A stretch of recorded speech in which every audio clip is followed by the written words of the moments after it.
So I bought a new fire alarm device, and this looks to be a real pool station, the Faraday pool station, or the Spectral Classic. I think this is the pool station. Yes.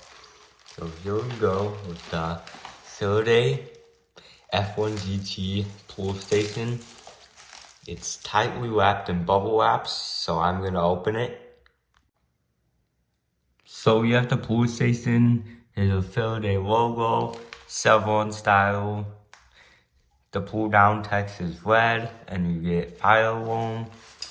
And then the back side features the wires, and this is the reset button. It may be addressable. It's a non-coded fire alarm box. It can take DC or AC. But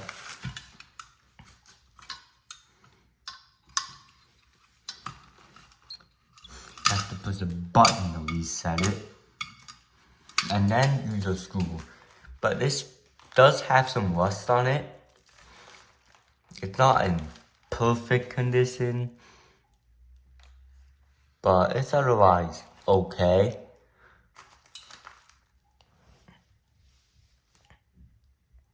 And let's pull it. That is nice.